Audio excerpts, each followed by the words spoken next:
우리 옆자 앞에 뒤에 사람과 우리 같이 축복하면서 그렇게 시작했으면 좋겠습니다. 하나님께서 당신과 함께 하십니다.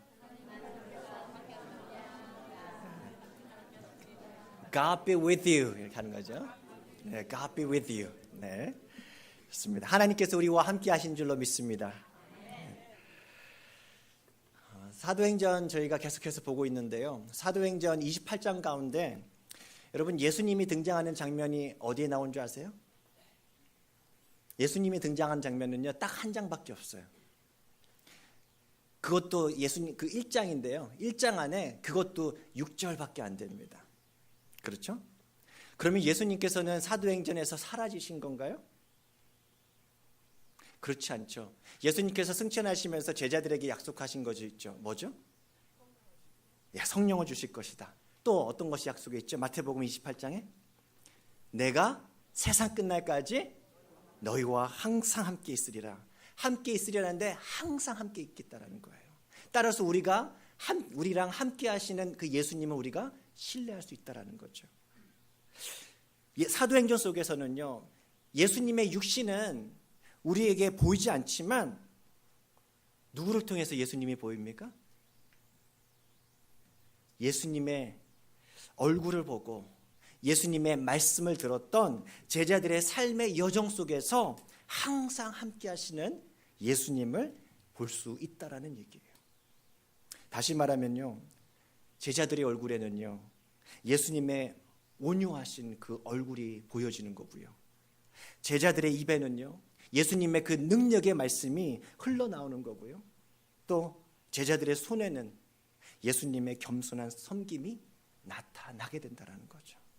그래서 사도행전을 28장까지 쓰여졌고 28장이 지난 오늘날까지 29장을 쓰고 있는 오늘날까지 우리 그리스도인의 모습 속에는 누구의 모습이 보여야 정상입니까? 예수님의 이름이 보여야 정상인 거예요. 사람의 얼굴 있잖아요. 제가 지난주에 그랬던 얘기인데, 사람의 얼굴이라는 것은 본래 얼꼴이라는 단어에서 왔다라는 거 아세요? 얼꼴 들어보셨나요? 얼의 꼴이다. 얼은 뭐죠? 우리의 영혼이잖아요. 보이지 않는 우리의 내면이에요. 꼴은 뭐예요? 겉으로 드러나는 모습이에요. 다시 말하면 얼굴이라고 하는 것은요, 우리의 보이지 않는 영혼을 가장 잘 드러내 보여주는 신체의 부위라는 얘기예요. 어느 분이 이 얘기를 같이 들었는데요. 그러면 나는 피부가 좋지 않으니까 내 영혼이 엉망이란 얘기인가 하면서 굉장히 싫어하시더라고요. 여러분, 이 말은요, 단지 피부를 얘기하는 것은 아닐 거예요. 그렇죠? 무슨 얘기죠? 우리의 영혼의 모습은요, 우리의 내면의 모습은 우리의 우리 얼굴을 비롯한 우리의 삶의 모습으로 자연스럽게 나타난다라는 의미 아닐까요? 자, 그러면 우리 한번 확인해 봐야 되잖아요.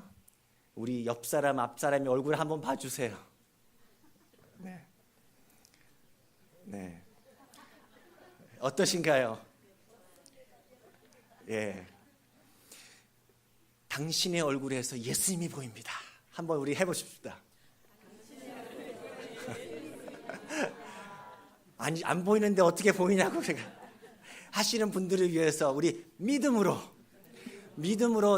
이렇게 고백해 주세요. 절 따라 하시는 게 아니고 믿음으로 이렇게 고백해 주세요. 축복해 주시면 좋겠습니다.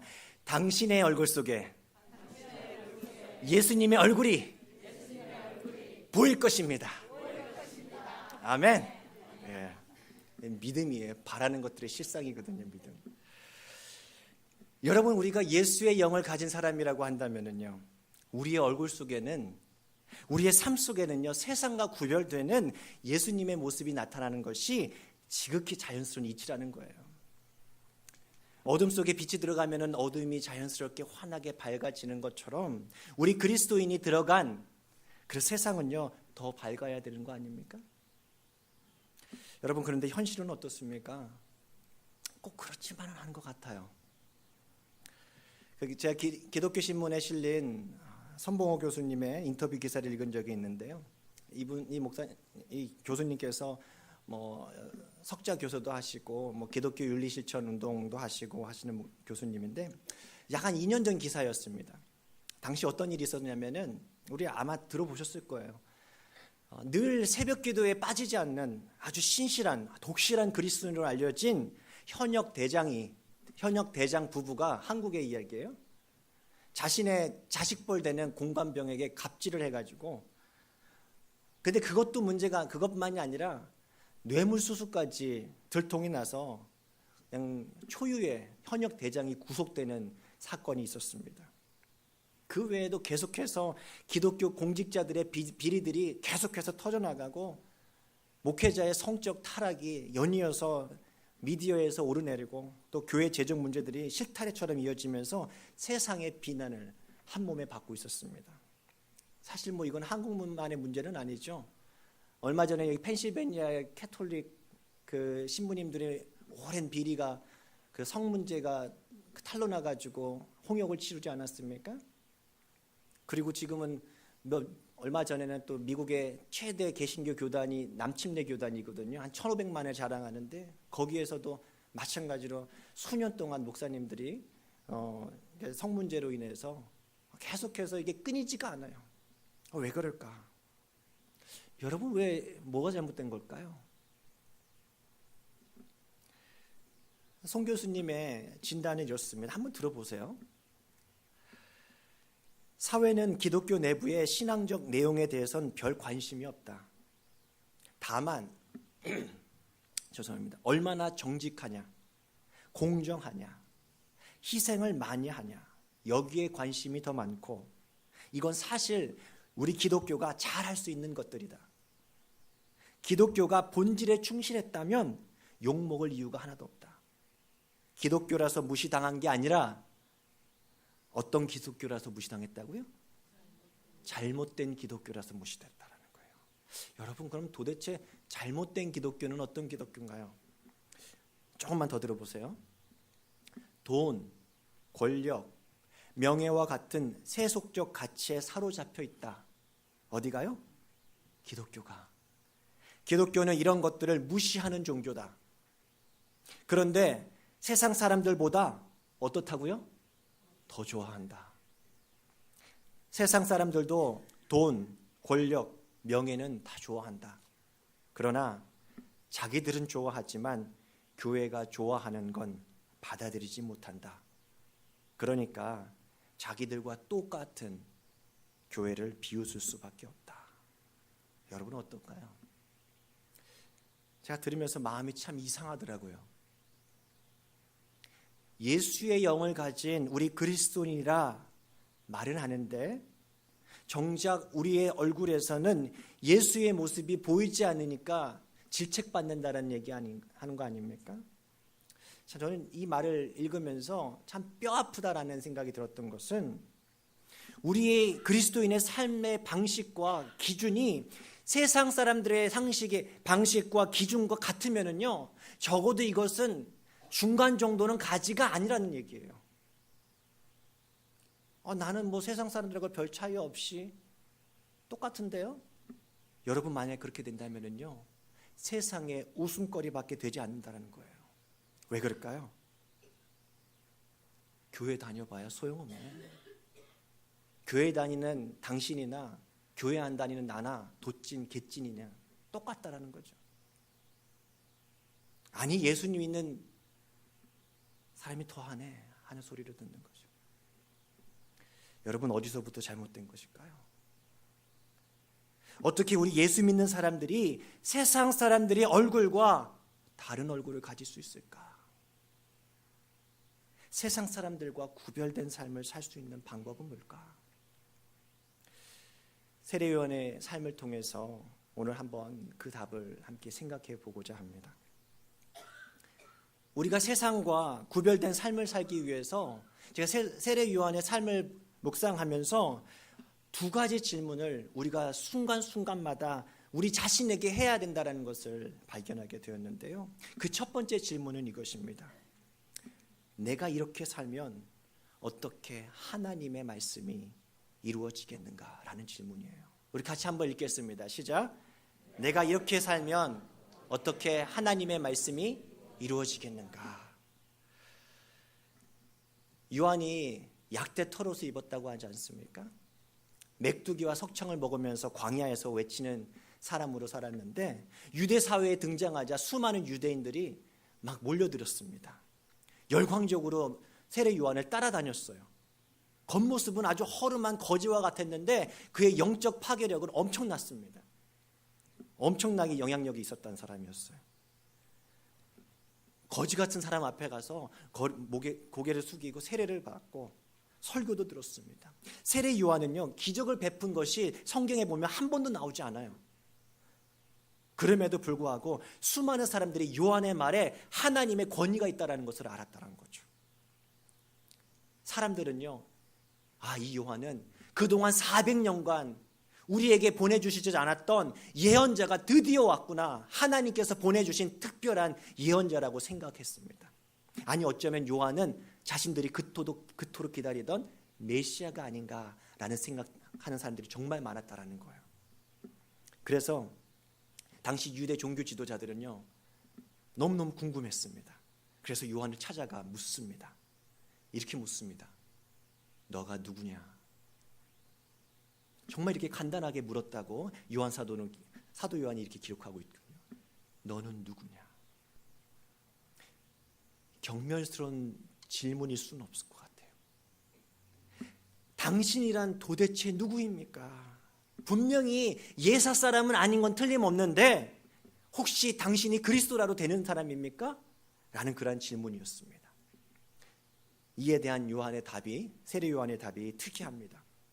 마치 질문하는 사람의 마음을 뚫어보는 것 같았어요. 이렇게 대답합니다. 나는 그리스도가 아니다. 그러니까 이렇게 물었습니다. 그럼 너가 선지자냐? 불마차 타고 승천한 엘리야냐라고 묻는 질문에 다시 요한은 나는 아니다. 이렇게 대답합니다. 그러니까는 당신은 그럼 도대체 누구냐고. Who are you? 5번째 물었을 때 오늘 본문의 말씀에 그 고백을 하기에 앞서 이런 말을 합니다. 요한복음 1장 23절 말씀이에요. 나는 선지자 이사야의 말과 같이 주의 길을 곧게 하라고 광야에서 외치는 소리로라. 자신이 누구라고요? 광야에서 외치는 소리라는 거예요. 무슨 얘기냐면요, 자신의 삶에 살아가는 방식은 항상 자신의 뜻을 이루는 마음대로 살아가는 것이 아니라 하나님의 말씀을 이루기 위한 삶을 살고 있다는 얘기죠. 여러분, 굉장한 신앙 고백 아닙니까? 하나님의 말씀을 이루기 위해서 나는 오늘 이 시간 살고 있다라는 고백이었습니다. 예수님께서 겟세마네 동산에서 십자가에 달리시기 전에 기도하실 때 어떻게 기도하십니까? 누가복음 22장 42절입니다. 우리 같이 한번 읽어볼까요? 시작. 이르시되 아버지여, 만일 아버지의 뜻이거든 이 잔을 내게서 옮기시옵소서. 그러나 내 원대로 마시옵고 아버지의 원대로 되기를 원하나이다 하시니. 여러분, 이 예수님의 기도는 어떤 기도였을까요? 피땀 흘리는 기도였다고 해요. 성경은 이렇게 기록합니다. 예수께서 힘쓰고 애써 더욱 간절히 기도하시니 땀이 땅에 떨어지는 핏방울같이 되었더라. 예수님께서 왜 이렇게 기도하셨을까요? 나의 원대로 살아가는 것이 아니라 나를 보내신 하나님의 원대로 살아가는 것이 그토록 정말 힘들다라는 얘기예요. 그럼에도 불구하고 내 원대로 살지 않고 나를 보내신 하나님의 원대로 하나님의 말씀을 이루어드리는 삶을 살아갔다라는 얘기예요. 요한의 삶의 모토도 똑같다라는 거죠. 나는 하나님의 말씀을 이루기 위해서 오늘 살아가는 사람입니다. 수많은 사람들이 당신 정말 대단합니다. 어떻게 그런 말씀하세요? 메시아 아닙니까? 그렇게 하면서 몰려들었을 때 요한이 보통 사람과 같았다면 유혹받지 않았을까요? 어떤 유혹이에요? 하나님께서 받아야 하는 그 영광을 자신이 취하는 유혹이었을 거예요. 그런데 요한이 어떻게 그 유혹을 물리쳤을까요? 이 질문 항상 하지 않았을까요? 내가 이렇게 살면 어떻게 하나님의 말씀이 이루어질 수 있는가? 우리에게 크고 작은 유혹들이 우리 삶 가운데 찾아올 때 우리가 답해야 하는 질문이 바로 이 질문이에요. 다시 한번 읽어볼까요? 어떤 질문을 한다고요? 내가 이렇게 살면 어떻게 하나님의 말씀이 이루어지겠는가? 아주 오래전에 나왔던 그 책 가운데 아무도 보는 이 없을 때 당신은 누구인가? 라는 책이 하나 있습니다. 여러분 혹시 읽은 적이 있어요? 약 한 30년도 넘은 책이에요. 한 32년 정도 돼요. 1987년도에 나온 책인데 이 영어 제목이 좀 더 자세하게 그 어떤 의미인지 알려줍니다. 한번 들어보세요. Who you are when no one's looking. 부제목이 달려있는데 여기는 지금 잘 안 보이는데 제가 읽어드릴게요. 부제목이 이렇습니다. Choosing consistency, resisting compromise. consistency라는 단어는요 뭐냐면요 일관성이에요. 초지일관하라. 그러니까 choosing consistency라는 얘기는요 일관성을 선택하라는 얘기예요. 그리고 resisting compromise, 타협을 resist, 저항하라. 그 얘기는 거예요. 타협하지 말라는 얘기죠. 이 책에서 이 저자 목사님은요 그리스도의 인격에 대해서, 그리스도인이 가져야 하는 인격에 대해서 얘기합니다. 근데 그 인격이라는 말을 어떻게 생각하냐, 어떻게 정의하냐면요 아무도 보는 사람이 없을 때 우리가 어떤 사람으로 살아가느냐라는 거예요. 초지일관 예수님의 말씀을 따르고 타협하지 않는 자기 통제력이 필요하다라는 얘기를 하고 있습니다. 사람들이 보는 이 앞에서 어쩌면 우리는요 조심하려고 노력할지 모릅니다. 저 사람이 보고 있을 때는 내가 잘 살 수 있어요. 체면이 있으니까 괜찮은 신앙인처럼 보일지 모릅니다. 그런데 진짜 그리스도인의 인격은 어디서 나온다고요? 아무도 보는 사람이 없는 그 장소에서, 거기서 판가름 난다라는 거죠. 여러분 이게 쉬울까요? 어려울까요? 쉬울까요? 어려울까요? 네, 결코 쉽지 않습니다. 결코 쉽지 않습니다. 여러분 근데 참 마음이 아픈 것은요 이 책 저자가 지금 누구로 나와 있죠? 네. 우리가 잘 아는 초대형 교회, 시카고의 초대형 교회 담임 목사님이신 윌로우 크릭 교회 그 목사님이신 빌 할빌스 목사님이세요. 여러분 이 목사님에 관한 이야기 들으신 적 계시나요? 작년에 이 목사님께서 그 원래 은퇴하시는 것보다 앞당겨서 은퇴를 하셨거든요.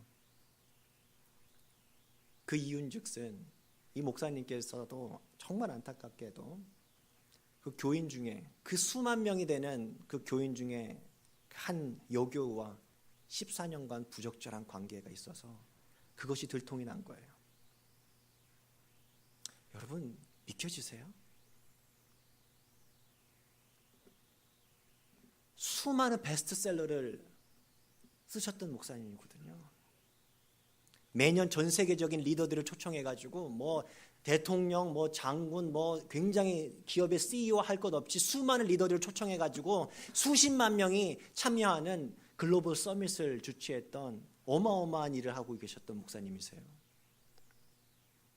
근데 이번에 그 일로 인해서 빨리 은퇴했을 뿐만 아니라 자신이 출판한 책들이 모조리 다 들어갔어요.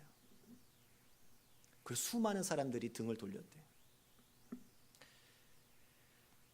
여러분 만약에 이 목사님께서 자신이 30여 년 전에 썼던 그 책의 제목처럼 아무도 없는 자신의 집에서 혼자 있을 때 유혹이 들 때마다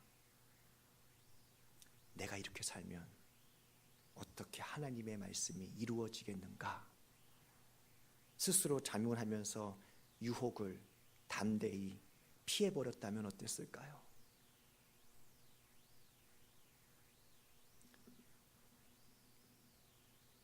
땀처럼 흐르는 피땀 흘리는 것처럼 죄와 맞서 싸웠다면 어떠했었을까요? 여러분, 이런 세계적인 영적 리더도 한숨에 무너뜨리는 사탄의 힘이라면 여러분과 저는 어떤가요? 여러분 자신할 수 있겠습니까? 요즘 텍스 시즌인데요. 사실 저는 목회자이기 때문에 사실 복잡할 게 별로 없어요. 사실 텍스 보고하는 게. 그래서 저는 제가 소프트웨어를 그 인터넷으로 해가지고 텍스 리턴을 쭉 해오는데, 제가 옆에 누구랑 같이 할까요? 혼자 할까요? 혼자 해요. 네. 예. 혼자 하는데 시험에 들까요? 안 들까요? 시험에 드는 순간들이 있더라고요. 어떤 순간일까요? 예전엔 제가 이렇게 못했었는데 좀 달랐었거든요. 예전 지금하고. 뭐가 그 시험에 드는가? 제가 봤더니 서류상에 나타나지 않는 수입을 적어야 하는 란이 있더라고요. 제가 만약에 그걸 기입하지 않으면 아무도 몰라요. IRS도 몰라요. 제가 유혹이 됐을까요? 안 됐을까요? 유혹이 안 됐다면 오늘 말하지 않았겠죠. 네. 사실 큰 돈은 아니에요. 그런데 만약에 그 돈에 공이 하나 더 붙으면 훨씬 더 큰 시험에 들지 않았을까라는 생각을 혼자 한번 해봤습니다. 오늘 말씀을 묵상하면서 그 누구보다도 저 자신에게 적용이 되더라고요. 제가 그 텍스트 보고 하면서 뭐라고 한 줄 아세요? 내가 이렇게 살면 어떻게 하나님의 말씀이 이루어지겠는가? 여러분 오해하지 않았으면 좋겠어요. 우리 이렇게 한다고 해서 완전해질 수 있을까요? 아니에요. 우리는 이렇게 노력해도 완전해질 수는 없을 거예요. 의인은 없나니 하나도 없다. 하지만 적어도 아무도 안 보는 그곳에서 우리가, 예수 믿는 우리가 거짓말과 부정직과 피 흘리기까지 싸우려고 한다면 수많은 사람들이 쉽게 무너지는 물질의 유혹 앞에서, 너무나도 쉽게 타협하는 세상 사람들 앞에서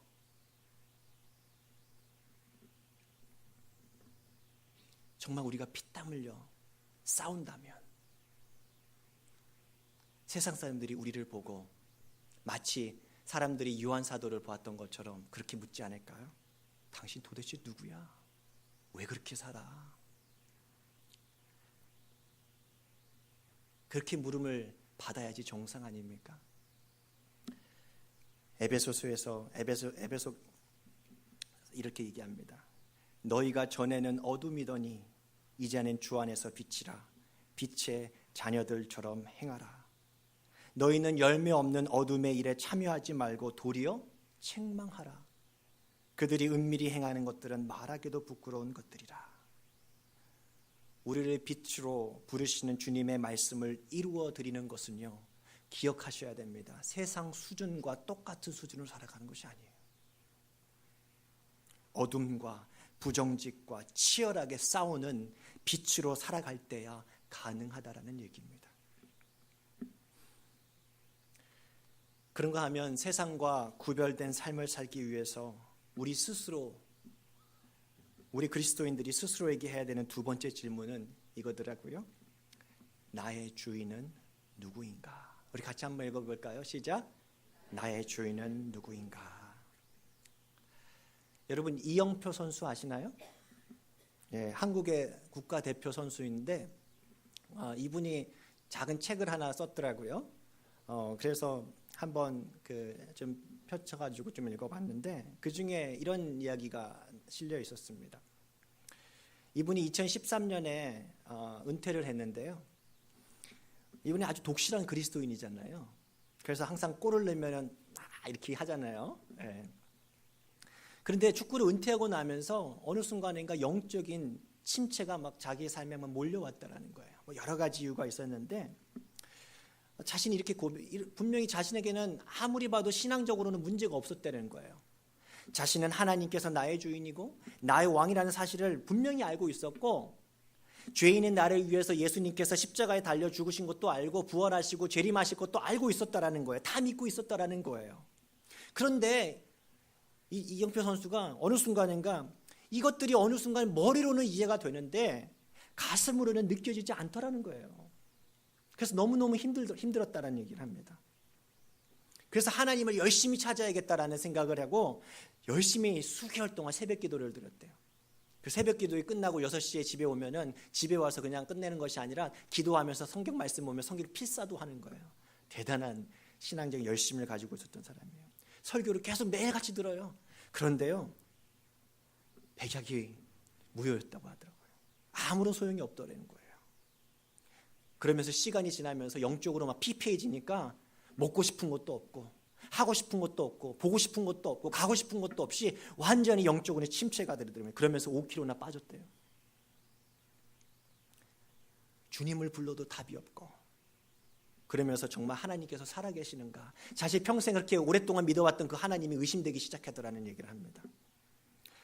그래서 그 순간 어느 날, 그날도 말씀을 읽고 새벽기도 갔다 와서 말씀을 읽고 필사를 하는 중에 어느 그 순간에 갑자기 하나님께서 자신에게 이런 질문을 하시더라는 거예요. 너의 주인이 누구냐? 갑자기 그 질문이 떠올랐더래요. 너의 주인이 누구냐?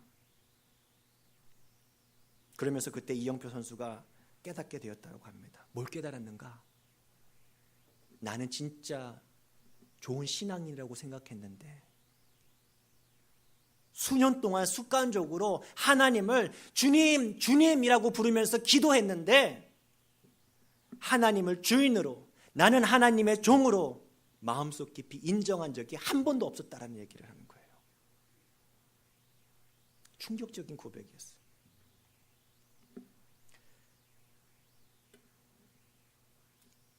그런데 이렇게 자신에게 갑작스럽게 들려온 그 질문 앞에 그것을 알면서도 이영표 선수가 선뜻 대답을 못하겠더라는 거예요. 네, 주님이 나의 주인이십니다. 그 말을 못하겠더라는 거예요. 왜요? 손해봐야 될 게 너무 많으니까. 밤 12시에 만약에 밖에 나가서 뭐 어디 갔다 와라 하면 나갔다 와야 되는 것이 종이니까 너무너무 싫었다라는 거예요. 그래서 무시했대요. 근데 두 번째 똑같은 질문이 들려오더래요. 너의 주인이 누구냐? 또 고민하셨지만 무시했대요. 그리고 독이나 질문이 세 번째 들리더래요. 너의 주인이 누구냐? 이영표 선수에게 이런 두려움이 들기 시작했대요. 아, 이게 어쩌면 마지막 기회일 수 있겠구나. 내가 지금 여기에다가 답을 하지 않으면 이 기회가 날아갈지 모르겠구나. 불안한 마음이 들어서 하나님께서 주신 마지막 기회라고 생각해서 마침내 자기도 모르는 사이에 어느 순간 자기가 자기 자신을 섬기고 있던 그 모습을 내려놓았다라고 합니다. 그러면서 이렇게 고백했대요. 하나님, 지금부터 나의 주인은 하나님이십니다. 지금부터 나의 주인은 하나님이십니다. 근데 정말 신기하게 이 고백을 하자마자 자신의 마음속에 그토록 그 불안했던 그 마음들, 이 세상이 다 허무해지던 그 마음들이 사라지고 큰 평안이 찾아오더라는 거예요. 입맛이 돌고 기력이 회복되더라는 얘기를 합니다. 요한 사도도 마찬가지였어요. 요한 세례요한도 마찬가지였어요. 한 번은 세례 요한을 따라다녔던 수많은 제자들이 예수님이 등장하자 예수님께로 다 옮겨 붙는 거예요. 그래서 요한의 최측근으로 추정되는 그 제자들이 요한에게 와서 묻습니다. 선생님, 잘 들어보세요. 어떻게 질문했는가? 선생님, 사람이 다 그에게로 가더이다. 무슨 질문이에요? 어떤 뉘앙스예요? 선생님, 이대로 가면은요, 선생님을 따르는 사람들 다 떠나겠어요. 뭐라도 좀 해보세요. 기적이라도 한번 해보세요. 제자들이 방금 자기 스승에게 뭐 한 거예요? 세례 요한 안에 있는 명예욕을 충동질하는 거예요. 그때 세례요한 역시 스스로에게 했어야 했던 질문은 바로 이 질문 아니었을까요? 나의 주인은 누구인가? 그리고 세례 요한은요, 다음과 같이 분명하게 그 질문에 대해서 답을 내립니다. 오늘 읽었던 말씀 사도행전 13장 25절이에요. 같이 읽겠습니다. 시작. 너희가 나를 누구로 생각하느냐? 나는 그리스도가 아니라 내 뒤에 오시는 이가 있으니 나는 그 발에 신발끈을 풀기도 감당하지 못하니. 누가 하는 일이에요? 신발끈 푸는 거. 종이. 그런데 어떤 종이에요? 신발끈도 풀기에 감당하지 못하는 너무너무도 하찮은 종이라는 얘기하는 거예요. 그러니까 이렇게 고백하죠. 이후에 요한복음 3장 30절 같이 읽겠습니다. 시작. 그는 흥하여야 하겠고 나는 쇠하여야 하리라. 자신이 누구라고요? 예수님의 종. 그것도 예수님의 더러운 신발끈 풀기에도 감당할 수 없는 천하디 천한 종이라고 고백을 하는 거예요. 예수는 자신의 주인이고 자신은 예수의 종이라고 고백하는 거예요. 주인이 받아야 하는 그 영광을 종인 자신이 빼앗을 수 없는 거예요. 여러분, 이것이 바로 세상과 구별되는 그리스도인의 모습 아닙니까? 사실 어젯밤 늦게 이 정도까지 제가 하고 그 설교 오늘 통역을 위해서 우리 집사님께 원고를 다 보낸 후에 아침에 일어났는데 여전히 뭔가 부족하다는 생각이 자꾸 많이 들더라고요. 말씀이 부족하다. 뭔가 빠져있다라는 생각이 자꾸 들더라고요. 그래서 계속해서 오늘 말씀을 묵상하는데요. 저에게 말씀 한 구절과 영어 단어 하나가 떠올랐어요. 이 말씀이 제게 자꾸 들렸습니다. 사도행전 20장 24절 말씀 같이 한번 읽을까요? 시작. 내가 달려갈 길과 주 예수께 받은 사명 곧 하나님의 은혜의 복음을 증언하는 일을 마치려 하면은 나의 생명조차 조금 더 귀한 것으로 여기지 아니하노라. 이 말씀을 풀어주는 그 영어 단어가 예전에 우리 한번 나눈 적이 있는데 이 단어가 다시 한번 떠올랐어요. self-effacing이라는 단어예요. self는 자신이라는 뜻이고 effacing에서 앞에 e를 빼면 ef를 빼면 face예요. face는 얼굴이잖아요. 얼굴. e가 붙으면 뭐가 되냐면요, 지우는 거예요. erase. 얼굴을 지우는 거예요. 자기 얼굴을 지운다라는 얘기예요. 나의 주인이 누구인가라는 그 질문에 예수가 나의 주인이라고 대답을 하는 사람이라면 주인이 맡기신 그 일에는 우리의 생명, 즉 우리의 손과 발, 우리의 삶, 우리의 몸 전체를 드리고 우리의 얼굴은 어떻게 한다고요? 조용히 지우는 거예요. 우리의 이름은 지우는 거예요. 세상의 사람들, 나 자신을 나의 주인으로 여기는 자연인은요, 이와 정반대 아닙니까? 허들의 일은 종에게, 영광의 얼굴은 자신의 얼굴, 영광의 이름은 자신의 이름을 대문짝만하게 내세우는 것이 세상, 아니 보통 자연인의 모습 아닙니까? 정반대인 거예요. 손과 발은 우리 것으로, 얼굴과 이름은 예수의 얼굴, 예수의 이름으로 가져야 되는 거예요. 여러분, 그렇기 때문에 우리가 잘못 살면 우리의 주인 되신 예수님의 이름과 예수님의 얼굴에 먹칠을 하게 되는 거예요.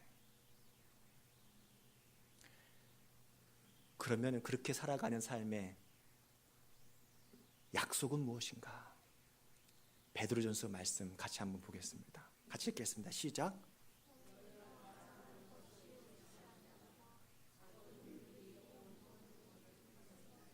네, 고린도전서 5장 6절이 아니라 베드로전서 5장 6절인데 제가 읽어드리겠습니다. 저건 약속이 아니에요, 우리에게. 물론 하나님의 약속은 맞지만, 네. 그러므로 잘 들으세요. 그러므로 하나님의 능하신 손 아래서 어떻게 하라고요? 겸손하라. 때가 되면, 하나님의 타이밍이 되면 너희를 어떻게 해주신다고요? 높이시리라. 다시 한번 읽어드리겠습니다. 그러므로 하나님의 능하신 손 아래서 겸손하라. 때가 되면 너희를 높이시리라. 손과 발은 우리의 것으로, 얼굴과 이름은 예수님의 얼굴, 예수님의 이름으로 살아가는 사람들을 위한 약속의 말씀이에요. 마치 요한이 자신의 불꽃 같은 삶으로 자신의 온몸으로 예수님의 그 앞길을 위해서 죽기까지 헌신하면서도 정작 자신이 높아질 수 있는 그 상황에서 아니 나는 쇠하여야 하리고 그는 흥하여야 하겠고 나는 쇠하여야 하리라. 그렇게 자신의 얼굴을 가렸을 때, 그렇게 영원히 자신의 이름이 잊혀질 것만 같았을 때 예수님께서는 어떻게 했습니까? 요한에게 뭐라고 칭찬하시죠? 요한이 이미 죽은 후에죠. 마태복음 11장 11절 말씀이에요. 같이 읽겠습니다. 시작. 내가 진실로 너에게 말하노니 여자가 낳은 자 중에 세례 요한보다 더 큰 이가 일어남이 없도다. 여기까지 읽겠습니다. 여자가 낳은 자 중에 세례 요한보다 큰 이가 없다. 여러분 엄청난 축복 아닙니까? 엄청난 특권 아니에요? 칭찬 아니에요? 말씀을 마무리하면서요. 여러분 오늘 무슨 날인 줄 아세요 혹시? 네? 예, 세인트 패트릭스 데이예요, 그렇죠? 잘하시죠? 여러분 근데 세인트 패트릭스 데이 이게 미국에서만 하는 것이 아니라 전 세계적으로 이렇게 축하하는 건 줄 알고 계세요? 저는 몰랐는데 한국에서도 세인트 패트릭스 데이를 개최하더라고요. 깜짝 놀랐어요. 웬 아일랜드 이게 명절이 한국에서도 축하하는가 저는 깜짝 놀랐는데, 여러분 세인트 패트릭스 데이 이제 질문하겠습니다. 세인트 패트릭스 데이 누구를 기념하는 날이죠? 예. 이게 트릭 퀘스천이니까 너무 쉬우니까 답을 못 하세요. 세인트 패트릭을 기념하는 날이잖아요. 예. 여러분 세인트 패트릭이 누군지 아세요? 네? 예, 맞아요. 이분이 무려 지금으로부터 거의 한 1700년 전의 사람이에요. 385년에서 영국의 목회자 가정에서 태어난 사람이었는데요. 이분의 이야기를 잠깐 읽으면서 아주 정말 새로운 걸 발견했어요. 이분이 16살에 자신 영국의 브리튼에서 태어났고 아일랜드의 야만인들이 쳐들어와 가지고 16살 된 세인트 패트릭을 납치해 가버린 거예요. 그래가지고 자기네 땅으로 데려가가지고 무려 6년 동안 노예로 부려먹습니다. 양치기 시킨 건데요. 얼마나 무서웠겠어요. 하루아침에 자기 부모를 떠나가지고 낯선 곳에 가서 혼자, 너무너무 무서웠습니다. 그런데 그 동네에는요 예수 믿는 사람이 하나도 없다라는 거예요. 그 당시만 해도 아일랜드 거의 없었다라는 거죠. 예수 믿는 사람들이 너무너무 무서워가지고 기도하는 중에 정말 열심으로 하나님 앞에 기도하면서 하나님께 나아갔는데, 그러다가 정말 기적적으로 하나님께서 어떤 길을 열어주셔서 기적적으로 탈출해가지고 다시 고향으로 돌아왔대요. 6년 만에. 근데 고향으로 돌아왔는데 이분이 부모님한테 이렇게 선포하더라는 거예요. 엄마, 난 이제 신부가 되겠습니다. 그 당시만 해도 뭐 신부냐 목사라고 구별되어 있지 않았으니까요. 프리스트가 되겠다라고 얘기를 했답니다. 그리고 공부해서 신부가 된 이후에 난데없이 이번에는 어떻게 선포한 줄 아세요? 자신이 힘들게 탈출했던 그 야만인들의 있는 사람 나라 아일랜드로 가겠다라는 얘기를 합니다. 선교사로 가겠다라는 얘기를 해요. 어찌된 영문인가 들어보니까 자신이 꿈을 꿨는데 자신이 도망쳐했던 그 아일랜드 사람들이 몹시 자신을 부르면서 찾더라는 얘기를 하는 거예요. 그래서 어떻게 합니까? 다시 들어가. 뭐 한 거예요? 세인트 패트릭은요, 자신의 고향에서 가족과 편안하게 안락하게 살 수 있는 자신의 권리를 포기해버리는 거예요. 누구 때문에? 자기 주인 되신 예수 때문에. 예수 믿으면 사서 고생합니다. 사서 고생하는 사람이 예수 믿는 사람이에요. 이렇게 자신의 주인 되신 예수가 보내시기 때문에, 예수를 필요로 하는 사람들이 나를 찾기 때문에 온몸을 아끼지 않고 예수님의 손과 발이 되어서 그곳에서 헌신합니다. 무려 얼마 동안? 40년 동안. 그런데 정말 기적적으로 그의 사역 이후에 정말 놀랍게 아일랜드 전체가 복음을 받아들이는 역사가 일어나요. 여러분, 세인트 패트릭스 데이의 상징이 뭐죠? 지금 이 그 큰 풍선이 뭐예요? 클로버죠? 네잎 클로버예요? 세잎 클로버예요? 네잎 클로버면 안 돼요. 왜 세잎 클로버 만든 줄 아세요 혹시? 네? 트리니티. 자신이 성삼위일체의 교리를 설명해 줘야 되는데 마땅한 게 없어가지고 그 세잎 클로버를 낸 거예요. 여러분 아셨나요? 전 세계 사람들이 이렇게 큰 벌룬을 이렇게 보면서, 세잎 클로버 보면서 아마 세인트 패트릭은 이렇게 생각하지 않았겠어요? 이야, 성삼위일체를 저렇게 찬양하는가? 여러분 한번 이런 생각을 해봤어요. 세인트 패트릭을 유괴했다가 놓쳐버린 그 야만인들이 다시 제 발로 자기한테 돌아왔던 세인트 패트릭을 보면서 어떻게 생각했을까요? 네? 미친? 네. 다르다. 쟤는 다르다. 그러면서 이렇게 묻지 않았을까요? 유대인들이 세례 요한에게 물었던 것처럼, 당신 도대체 누구십니까? 여러분, 우리 그리스도인들이 세상 사람들로부터 들어야 하는 말이 바로 이 말이 되어야 될 줄로 믿습니다. 같이 일어나서